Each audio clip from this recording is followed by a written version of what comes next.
is going to be a review of TNA Hard Justice 2005. We're, a little bit past the 20th anniversary of this show. So this was actually on May 15th, 2005, from the Impact Zone. I would definitely, so this is Hard Justice in May. May was the original spot for it. I believe the next year in May, they swapped them. And Sacrifice obviously became the May pay-per-view. Hard Justice would become more of the August pay-per-view, and then eventually went to Hardcore Justice. But the original one was in May. I think at the time it felt like a pretty big deal. Bringing in Tito Ortiz as a special guest referee. You got Jeff Jarrett and AJ Styles for the NWA title. I think at the time it felt like one of the biggest TNA matches ever. In terms of Dusty Rhodes, Dusty is on the show. I'm assuming he's still booking at the time, so it's a very transitional show. I believe after the show they decided to move away from him. They demoted him to being somewhat of a consultant. And I think he had left the company after this show. So originally I thought, maybe, the booking was going to get better here with Scott D'Amore taking over. But, when you watch the show, Dusty is heavily involved, at least on the television side of things, as the director of Authority and all that stuff. But we get Tito Ortiz from the UFC. As the special guest referee, with Jeff Jarrett and AJ Styles. I mean, it should have been one of the biggest TNA matches of all time. I don't think it's aged that well for me. I think when you look back on it now, I think they had signed, the deal with Spike TV, right after lockdown. And I think during the summertime, it was just some time to kind of, gain momentum. So I think Jarrett took a step back. He made AJ the NWA champion, but then all of a sudden Samoa Joe comes into play. So I think they kind of called an audible and just thought, maybe Raven, deserves the title. So that's why they went with Raven. I think they kind of opened the door for AJ to, mix it up with Joe and just to kind of focus on the X division. So you ended up just having a great summer. But this show really is not, I don't think it really captures, how good TNA was in 2005 or even in the summer. So let's get right down to it, man. All right, the first match tonight, we had Team Canada, Eric Young and Petey Williams, coming out there with Scott D'Amore, Coach D'Amore, who was in good spirits. The way he was bragging about how this is Hard Justice, I was just like, man, maybe he did take over as the booker here. But who knows? They're taking on Apollo and Sonny Siaki. The Apollo and Sonny Siaki team. I mean, you've seen them in pre-show matches, you've seen them in openers, but it never really took off here. I mean, look, I think the Team Canada guys, sold well for them. I mean, it was a pretty fluid match. You wanted to give Team Canada a nice little victory here, because they had lost the tag team titles, a couple months earlier. So A1 comes out and attacks them behind the referee's back, and Team Canada gets a nice little feel-good victory here. Not an awful opener, but hey, it was okay for what it was. Next up, you have Michael Shane and Trinity taking on Chris Sabin and Traci. Someone shouted out something about Lita here when Trinity went for the Hurricane Rana. I mean, she really does remind you of Lita, but you remember at this time, Lita was taking a lot of shit, because it came out that she cheated on, Matt Hardy with Edge. So there's something negative was shouted out to Trinity about Lita. But with this match right here, I thought it was good. I think, Shane and Sabin, busted their ass here. Sabin was awesome here, while this lasted. I think the biggest problem with this match is Trinity and Traci did, a little bit too much wrestling here. I mean, it wasn't, it was better than expected. Traci's not, she really didn't get into the ring that much, but, I thought it was okay. I mean, the swerve was good, though. I think the swerve, needed to happen. Every time they do a swerve, everyone says, oh, Vince Russo wasn't booking. Just because you do a swerve doesn't mean that we have to bring Russo's name up. I think the swerve was definitely, the right thing to do. I mean, you wanted to put Traci back with Michael Shane. You wanted to really free Sabin up. So, Traci, low blows Sabin, turns on Sabin, and unites with Michael Shane. So I actually like that about the match. I think the biggest problem with the match is the women just wrestled, a little bit too much. I think it was a little bit too much for them to handle, to be honest with you. But it was good stuff, though. I think Michael Shane and Sabin. I think this gave them a story, heading into Slammiversary where, they both took on Christopher Daniels. And what was a good match. I mean, that was definitely good stuff. So I actually like the booking here. But it's a very transitional show, though. It's a transitional show. Okay, next up we have Raven versus Sean Waltman. This is the Clockwork Orange House of Fun match. So yeah, really, really good promo by Raven. I thought Raven cut a great promo with Terry Taylor. And, Jeff Hardy does not make the event. He was not able to make it. I'm not sure if he was hurt at Lockdown, but I don't believe Jeff Hardy got fired. They brought him back for Bound for Glory, where, he stole the show, in that Monsters Ball match. I mean, his performance was good in that match, but, I believe, he definitely no-showed the show. I don't know if there was an injury behind it, but the bottom line is Sean Waltman, replaces Jeff Hardy here. Raven actually accidentally calls him X-Pac. I believe they had to edit it. But yeah, the Raven promo was good. He really, cut a good promo. He delivered a great match here. I definitely think he got in good shape. So Raven really, set the stage, for a good summer where he would win the NWA title, the next month at Slammiversary. But, Waltman actually attacks him out of the blue, and they have this Clockwork Orange House of Fun match. The match is good. I'm a little bit baffled at some of the ratings here. I mean, look, if you think it's a little bit too crazy and a little bit too short to give it 4 stars, that's fine. But yeah, I mean, they showed this match on TNA's Bloodiest Brawls.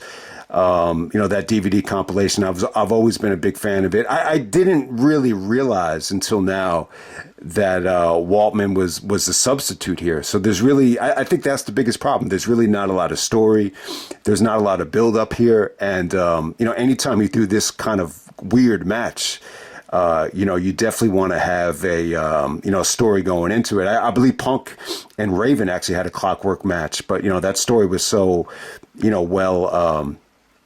it was so well oiled, compared to this. But I thought it was cool. I think they did the best they could. Waltman attacked him. There wasn't really one dull moment here. I mean, they did a lot of crazy shit. The Clockwork Orange setup is really cool. There's like a side of a cage, setup that worked really well with the finish. Then you have like a buffet of weapons, like the staple gun, the kendo stick, trash cans, a lot of different stuff. I think that they should have had nunchucks out there, because Sean Waltman's a big fan of the nunchucks, and so am I with Michelangelo and the Ninja Turtles and all that stuff. But yeah, I thought the match was dope. I mean, Waltman does his spinning leg drop through the table. That was sick. The highlight for me is when Raven actually handcuffed Waltman to the ring post, and it was giving him the kendo stick shots from ECW, and then Raven actually gets on the mic and he's asking Waltman if he wants to quit, and then Waltman's like, "Fuck you, hit me again, you pussy." So I thought you had good charisma from X-Pac, Sean Waltman, whatever you want to call him. I think the ending is sick too. They actually take out the staple gun. Yeah, I think Waltman's actually giving Raven the staple gun. The fans are actually chanting to use the staple gun, and then all of a sudden Waltman, he's running towards Raven. Raven gives him a backdrop, and they break the side of the cage, and that's actually the finish. It's falls count anywhere. So Raven actually pins him on the cage. So it's a good finish, man. I really enjoyed the match. I think this is the match of the night. Say what you want about it. And we're going to move on to Monty Brown and the Outlaw, Billy Gunn, taking on Diamond Dallas Page and Ronda Truth Killing. So I believe, the Road Dogg, BG James, actually is in traffic here. And he sends Diamond Dallas Page, I believe it's a text. I don't know if you could text at that time. Some sort of two-way pager. Yeah, I mean, maybe it was a text message. I didn't think you were allowed to text yet in 2005 with the technology, but it was good stuff. They kind of blended in the Monty Brown heel turn on DDP, and they mixed it in with, Billy Gunn, trying to break up the Three Live Crew and bring back Degeneration X. So it's a little bit of a mess. I feel like there's way too many elements here, especially when you throw in Ronda Truth Killings, kind of filling in, for BG James because he's stuck in traffic. It's a little bit weird, but hey, I think the match is okay. I thought it was entertaining. DDP was kind of rolling at the end, and the Phi Delta Slammer guys come out. This still must have been a dusty, book show because they come out, they kind of brought the match down. DDP diamond cutters them, and but ultimately Monty's able to get the victory with the pounce and put DDP away. The match is okay. I just feel like this core, whether it's Three Live Crew, Billy Gunn, I just feel like they work together too many times. It feels like the same match each and every TNA show at that time. Next up, we have the Naturals of Andy Douglas and Chase Stevens, the tag team champions, taking on AMW, America's Most Wanted, of Chris Harris and James Storm. So, yeah, I like the fact that the Naturals, had the belts at this time. So this is definitely a rematch. And so here we go.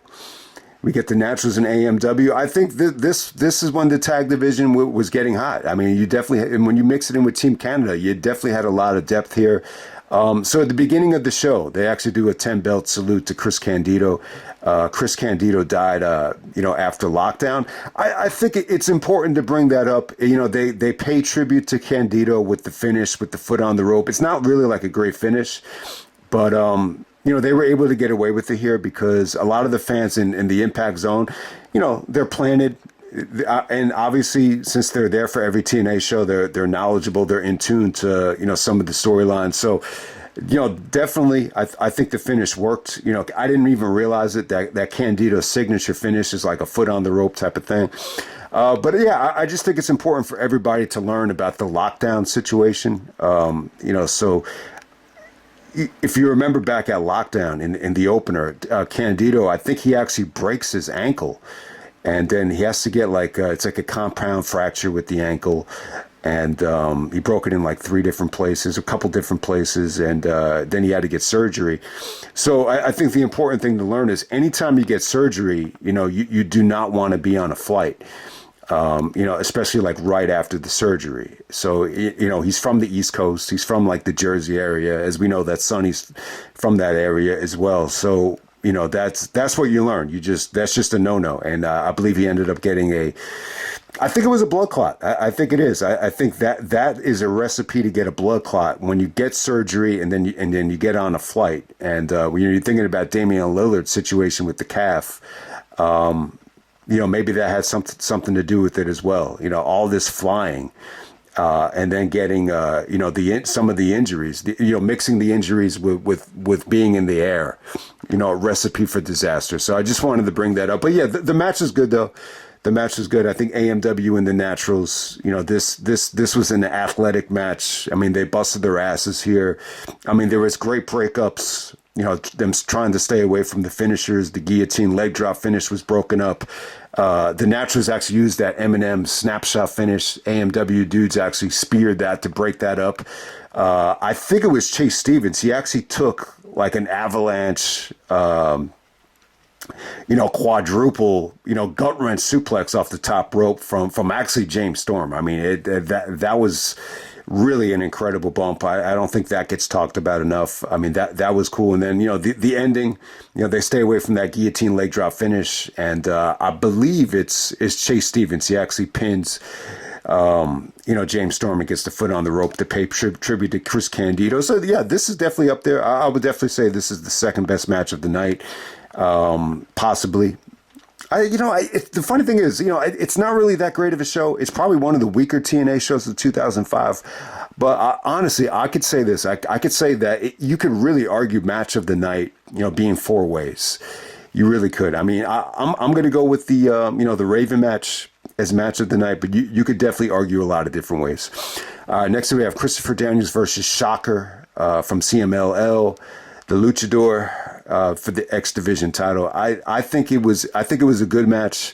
I would say this about it. I think Shocker was a little bit disappointing here. I felt like I felt like it's probably one of the more forgettable, Christopher Daniels X Division, matches in his reign. For whatever the reason, I just don't think there's a lot to say about Shocker in terms of him looking impressive here.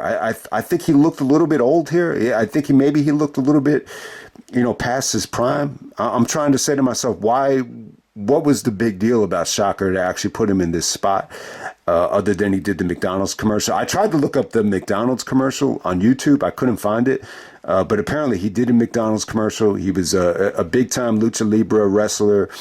He had, dyed hair on the show. A lot of guys with blonde dyed hair on the show, including Shocker and Tito Ortiz. But yeah, I think he's a good worker. I'm just not blown away by this performance. I definitely think there were some nice strikes here, from Shocker. There was a really nice small package from him. I'm trying to think, was there really something here that blew me away? The finish was pretty dope. It really was cool. He actually did do a leg scissors to Daniels off the ring apron, and Daniels, but that's more of an impressive bump from Daniels, though. But he was doing some type of shoulder breaker and was trying to plant Daniels on the top rope, and then Daniels counters it into the angel wings from the top rope, which was a good finish. Good finish. I just don't think this ever really got going into the next gear where I could say, man, Shocker is just like, even on the same level as someone like a Rey Fenix, where you could just wow you. But yeah, it's a little bit different. I would actually compare him a little bit more to Del Rio than like a Rey Mysterio type of lucha talent, if that makes any sense. And then next up, we have the 20-man gauntlet for the gold to determine the number one contender for the NWA world title. So I'm assuming Abyss might have got a title shot on Impact. Maybe they did the AJ Abyss match on Impact, the lockdown rematch right before Slammiversary. The bottom line is Abyss is going to go on to, the King of the Mountain at Slammiversary. So is Ron the Truth Killings. It actually comes down to Ron and Abyss here. Let me see if they have like okay, yeah, they do. Gauntlet for the gold. You got 20 guys coming out here. This is like a Royal Rumble, style match. I just didn't think it was good. I thought it was kind of boring. The good thing about this is it gave guys a chance to be on pay-per-view. You actually get to see Triton here. You get to see Mikey Bax. You get to see Jarrell Clark, who took a Canadian Destroyer where he actually bounced over the top rope. I thought that was pretty cool. Sabin and Michael Shane are actually in the match as well, and they get to screw each other there. You're able to build up multiple storylines, especially the BG James stuff with Billy Gunn. You're able to see them actually work together and then, turn on each other there. The Team Canada guys, pretty much dominated the match. You get to see Zach Gowen, but it's kind of a boring match though. And, I just, because of TNA's like production, it really is noticeable at how, tough it is to actually pull off, a Royal Rumble style match, especially when you compare it to, the WWE and stuff like that. But, the ending was cool. So the last two guys, it becomes an official match. You get to see Abyss and Ron the Truth Killings tear each other apart. There's actually like a lot of steel chair stuff behind the referee's back. Ron actually blocks a steel chair, sit down from Abyss, but eventually Abyss actually wins this thing with the black hole slam on the steel chair. The referee doesn't even see it. So Abyss is the number one contender. It was good. Ron the Truth Killings, I think at the time he's entertaining as hell. He's a hell of an athlete. He's got a lot of charisma, and I'm really looking forward to seeing what R-Truth can do against John Cena on Saturday night's main event. I hope it's not a squash match. It's probably going to be a squash. But yeah, I think it's funny as hell that Ron the Truth Killings, he's almost like 50 years old and still he's saying that Cena is my idol. I when I grow up I want to be like John Cena, so it's pretty fun. But on to the main event for the NWA World Title. We got Tito Ortiz as a special guest referee. We got AJ Styles dethroning Jeff Jarrett to actually win the NWA title for the third time. So this is actually AJ's third NWA championship. And then he would lose it, at Slammiversary. So I'm trying to think of what the point of this was. And I think I said at the beginning of the video, I think Joe really I think two things. I think the Spike TV deal and Samoa Joe coming into the company, I think it opened the door for Scott D'Amore and TNA to be a little bit more creative. You wanted to put AJ back into the X division. Raven is getting hot, so why not just give him the NWA title? So I think they definitely called it audible there. I think Jarrett was willing to kind of take a back seat until they got on Spike TV and was just kind of took a back seat because I think people were definitely fatigued of the Jarrett title reign. He had been champion. Jarrett had been champion since, the anniversary show, the King of the Mountain, in June of 2004. I think he won it on June 2nd, 2004. So we're almost a whole year in, the Jarrett being champion. The Jarrett AJ combination, I think it's a hell of a matchup. I mean, it's really the two most important names in TNA history going at it. I mean, this could have been a Bound for Glory main event. My biggest problem with this match, there's two things that really hurt this match for me. I think the build-up here, it's really just talking about AJ stealing the show at every single pay-per-view in 2005 and showing highlights of it. Just kind of, you have guys like Jerry Lynn and Shane Douglas just putting over AJ as like an MVP candidate.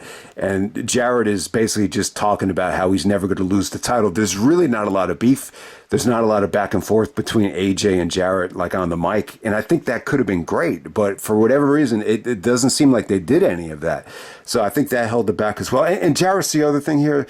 Jarrett is able to have classics, with the right guys, whether it be Shawn Michaels, whether it be Kurt Angle. I mean, he was able to have great 4.5-star matches. Like if you put him in the ring with the right guy, and you will put AJ in the same tier as Shawn Michaels and Kurt Angle. But for whatever the reason, they just didn't click here.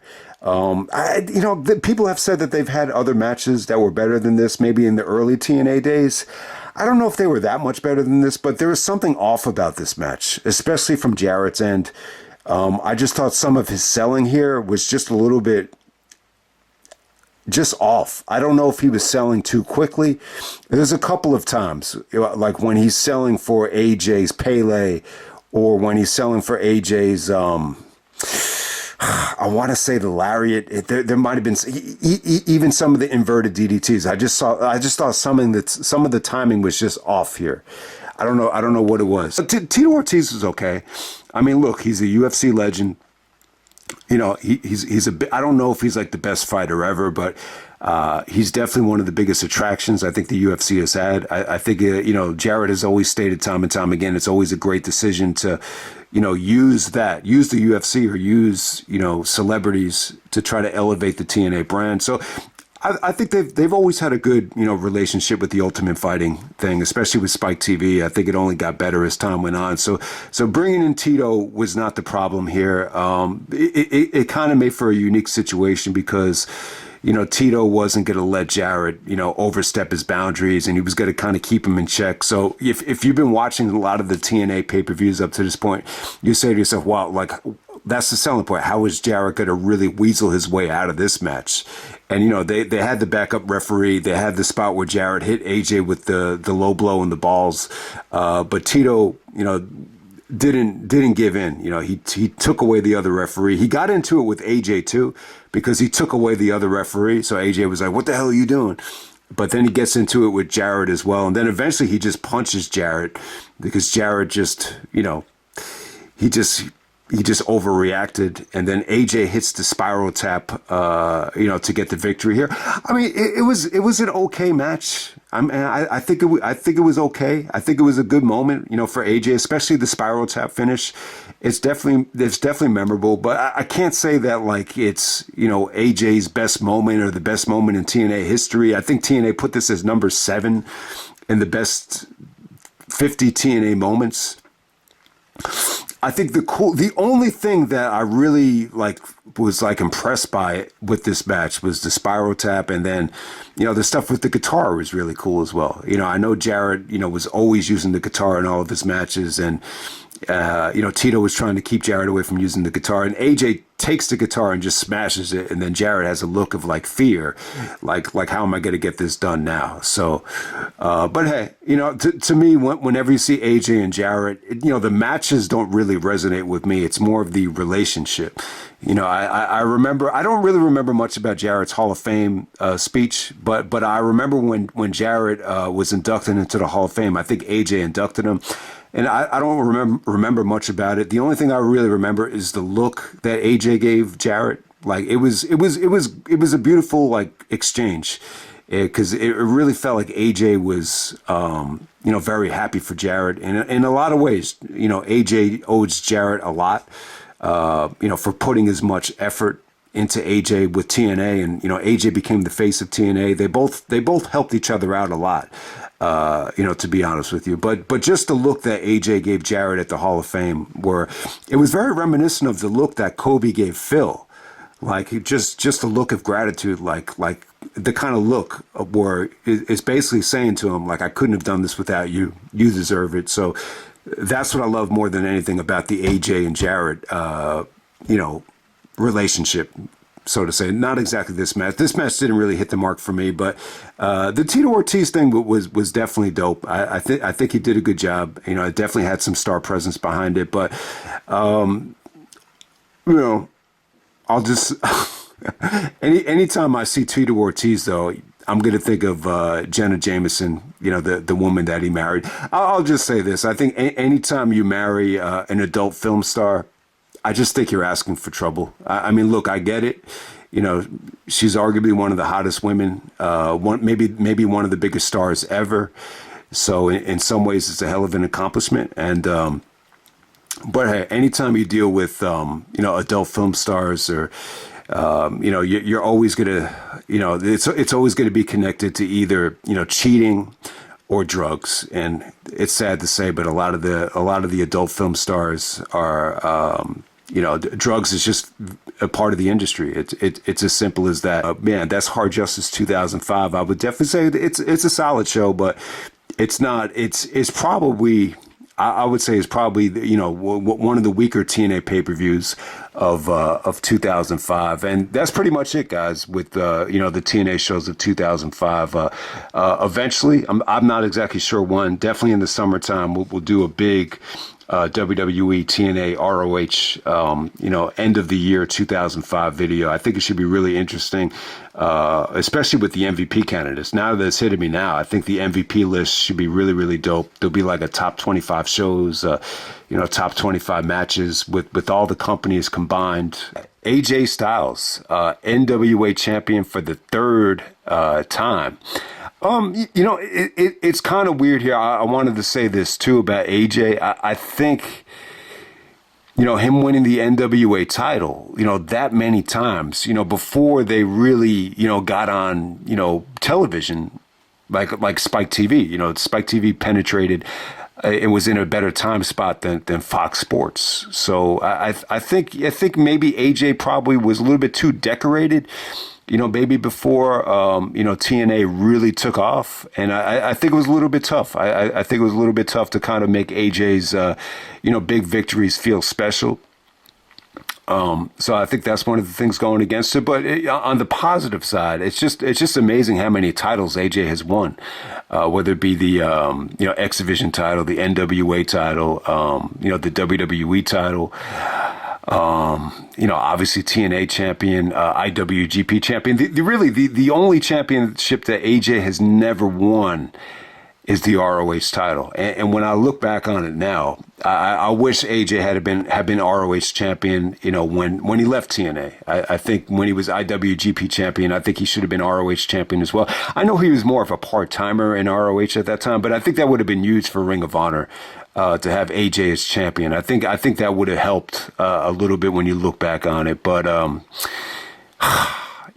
just think his New Japan schedule was a little bit too hectic, for Ring of Honor to be able to do that. But yeah, it kind of hit me too. I don't know if anybody can claim to have been WWE champion, TNA champion, and ROH champion. I know Joe never won the WWE title. Punk never won the TNA title. Obviously, Austin Aries and Nigel never won the WWE championships. But yeah, I mean, I think out of anybody, though, AJ would have been the closest guy to have done that. All he needed to do was just be ROH champion, when he came back to Ring of Honor. But hey, I think you could say this with AJ. He's really maybe the only guy to have been WWE champion, TNA champion, and IWGP champion. Don't quote me on that, but maybe you could say that about it. And NWA champion. But hey, man, that's Hard Justice 2005, and I'm out. All right.